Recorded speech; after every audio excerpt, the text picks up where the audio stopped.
Hello everyone. Index analysis के लिए आज एक बार फिर हम निफ्टी के डेली टाइम फ्रेम को सबसे पहले देखने की कोशिश करेंगे। अलॉन्ग विथ हम वीकली और मंथली टाइम फ्रेम को भी यहाँ पर थोड़ा सा डिस्कस करेंगे to have a outlook about the market. There was a complete gap of a complete week because of continuous traveling and marriage season. Though I was watching the markets on a close basis and positional जो trades थे उनको कुछ position को मैंने book भी किया because I was not able to watch it on a constant basis. तो anyways, nevertheless market is prime or opportunities are always there in the market, so we will try to grab new opportunities. तो आज के इस analysis में majorly हम एक broader view की बात करने वाले हैं कि अभी फ़िलहाल मार्केट ने सबसे पहली बार 22,800 से नीचे क्लोज़ किया है. और यहाँ इसके बाद में मार्केट का जो व्यू होना चाहिए वो क्या होना चाहिए. ऑलरेडी 200 डे मूविंग एवरेज से मार्केट नीचे की तरफ कंटिन्यूसली ट्रेड कर रहा है. यहाँ मार्केट ने एक अच्छा सस्टेन 200 डे मूविंग एवरेज के नीचे दिखाया है. ओके, ऑल्दो की इन्वेस्टर पॉइंट ऑफ व्यू से this is not a good sign, but for trader it doesn't matter what is the direction of the market. Trader has both the ways to make money. Anyways, अब हम थोड़ा सा यहाँ पर outlook के बारे में अगर हम बात करें तो बहुत सारे ग्लोबल फैक्टर्स यहाँ पर इम्पोर्टेंट रोल प्ले कर रहे हैं. डोमेस्टिक फैक्टर्स कई डाटा आते रहते हैं और हाल फिलहाल टैरिफ जो एक इशू चल रहा है, तो टैरिफ के कारण ऑटो सेक्टर्स में भी काफ़ी भूचाल मचा हुआ है. ओके, अब यहाँ क्या मार्केट इन लेवल्स को सस्टेन करता है. इन लेवल्स को सस्टेन अगर करता है तो मार्केट में नेक्स्ट लेवल्स कौन से ओपन होते हैं. हाल फिलहाल पूरी एनालिस्ट कैटेगरी दो साइड में अपने व्यूज़ दे रही है. एक कैटेगरी कह रही है कि फ़िलहाल हम फिर से 21,000 वाला डायरेक्शन देख सकते हैं. अनदर कैटेगरी क्लेम कर रही है कि निफ्टी में हमें 30,000 के टारगेट्स देखने को मिल सकते हैं. वहाँ से हमें एक बाउंस बैक देखने को मिल सकता है. तो चलिए एनालाइज करते हैं हर एक पॉइंट को कि एक्चुअली इन टेक्निकल्स क्या इंडिकेट कर रहे हैं. जितने भी ग्लोबल फैक्टर्स हैं या डोमेस्टिक फैक्टर्स हैं उन सभी का इम्पैक्ट कहीं ना कहीं एज प्राइस हमें चार्ट पर देखने को मिल ही जाता है. The only thing is that we should know how to catch that signal. उस सिग्नल को हमें कैसे कैच करना है, उस वीकनेस को हमें कैसे पकड़ना है.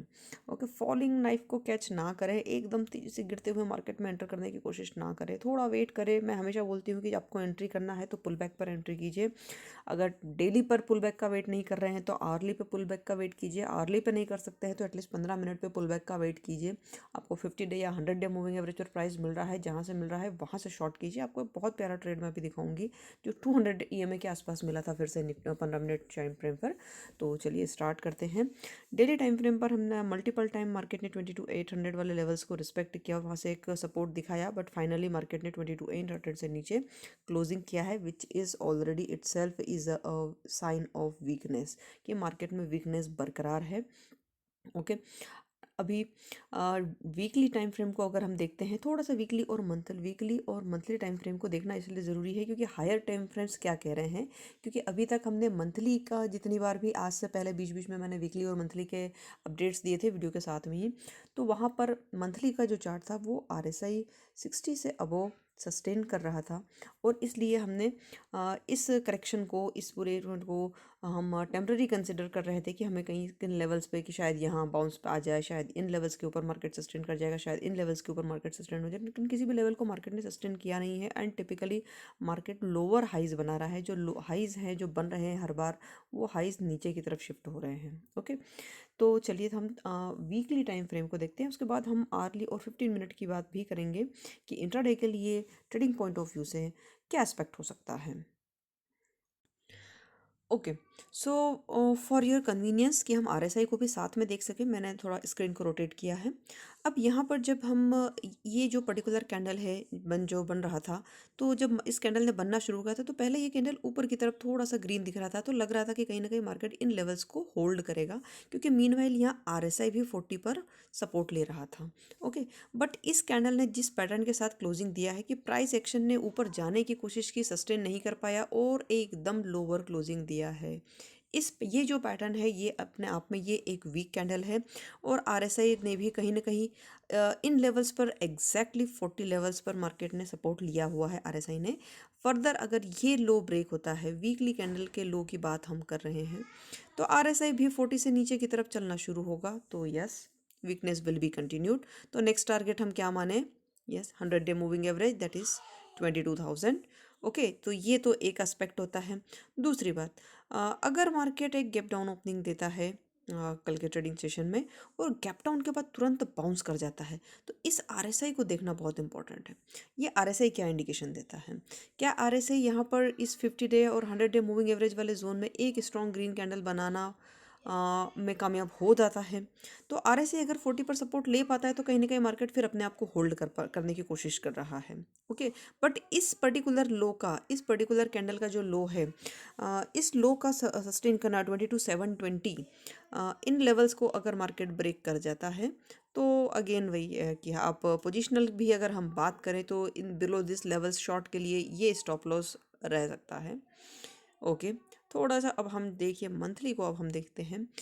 यस, सबसे मेजर इंडिकेशन यहाँ पर मंथली में जो देखने को मिल रही है वो इंडिकेशन है कि यहाँ जो आरएसआई है ये 60 से नीचे की तरफ, इन क्लोज की तरफ आगे बढ़ रहा है। इस मंथ की क्लोजिंग में फ़िलहाल थोड़े ही ट्रेडिंग सेशन बाकी हैं।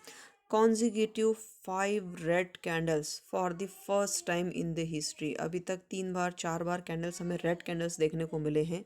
यहाँ पर देखिए, इस पर्टिकुलर जोन में देखिए, 4 red candles and then strong bounce, 4 red candles and then a strong bounce back. Okay, तो ये पैटर्न है, ये इंपॉर्टेंट है। अब देखना इंपॉर्टेंट होगा कि वीकली और मंथली दोनों पर ही क्या एक ग्रीन कैंडल देखने को मिलता है। This is one observation.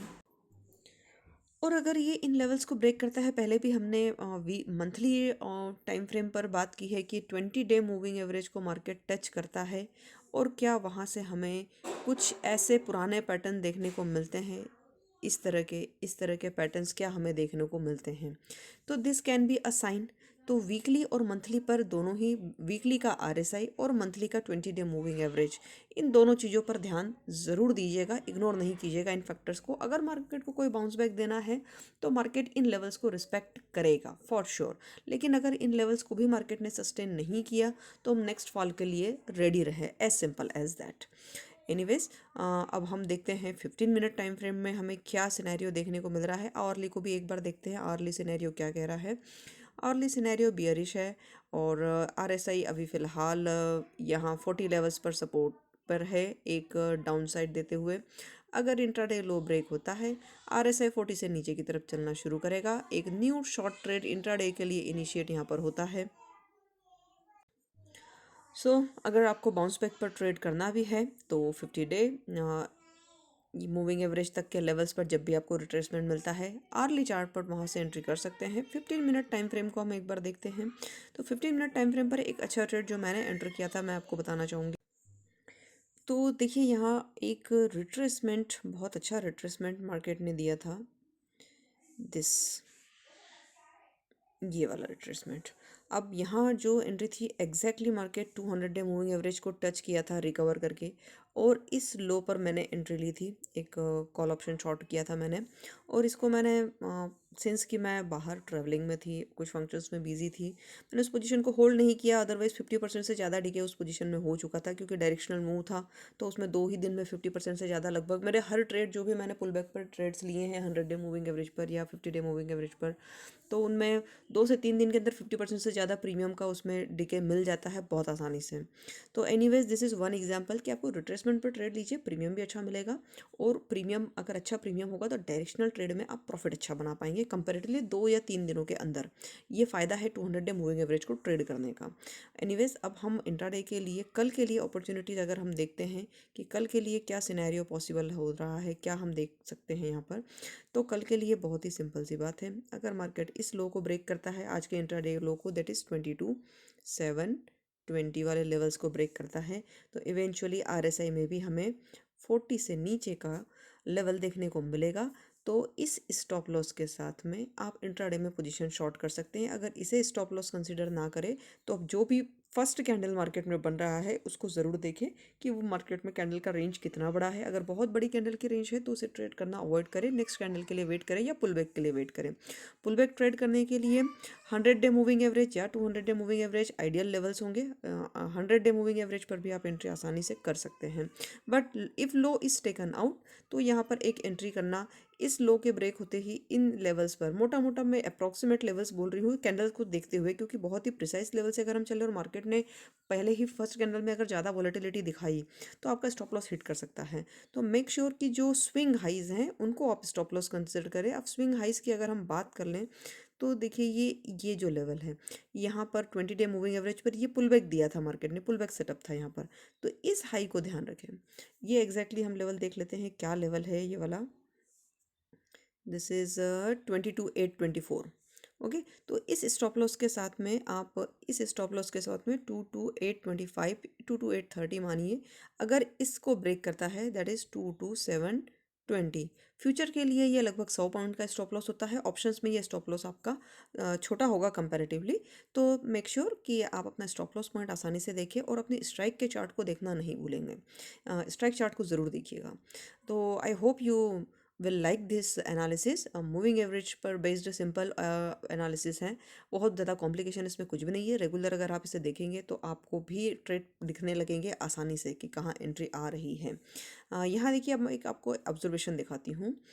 मैंने पोजीशन को, मेरी जो शॉर्ट पोजीशन मैंने क्रिएट किया था उसको एग्जिट मैंने क्यों कर दिया, क्योंकि प्राइस यहाँ पर ना 50 डे मूविंग एवरेज की तरफ क्लोज कर रहा था, ऊपर की तरफ क्लोजिंग कर रहा था। तो मुझे डर लग रहा था कि मार्केट कहीं ऐसा नहीं यहाँ से बॉटम आउट हो रहा हो, मार्केट एक रिकवरी फेज में जाने की कोशिश कर रहा हो, क्योंकि 22,800 को रिस्पेक्ट किया मार्केट ने और यहाँ से शार्प बाउंस ले लिया, दो की मारी, ये पूरा कंसोलिडेशन था। बट स्टिल मैं ट्रैवलिंग में थी और मैं इमीडिएटली मॉर्निंग ओपनिंग पर मार्केट देख ना पाऊँ, तो मैंने उसको यहाँ बुक कर लिया था उस पोजीशन को, जो मुझे एक्चुअली कैरी करना चाहिए था मार्केट सेंटिमेंट को देखते हुए।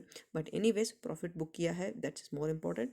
तो इन चीज़ों को आप पुलबैक सेटअप जब भी एंट्री करते हैं तो ध्यान रखिए कि 100 डे, आपको अगर समझ में नहीं आ रहा है ना, आप एक क्राइटेरिया बना लीजिए कि मुझे 100 डे मूविंग एवरेज के ऊपर अगर क्लोज करते हुए जाते हुए मिल रहा है मार्केट तो मैं एग्जिट कर लूँगा, या 100 डे मूविंग एवरेज पर मुझे प्राइस जब भी मिलेगा तब मैं एंट्री कर लूँगा अगर आपका प्राइस मिस हो गया है तो।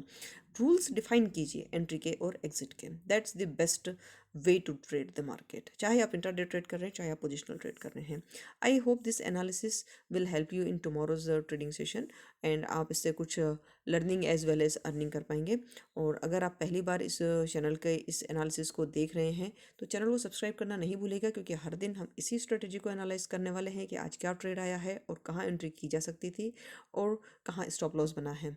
तो चैनल को सब्सक्राइब करना नहीं भूले। If you genuinely like the content, कि आपको लग रहा है कंटेंट जेन्युइन है, तो चैनल को सब्सक्राइब करना और शेयर करना नहीं भूलिएगा।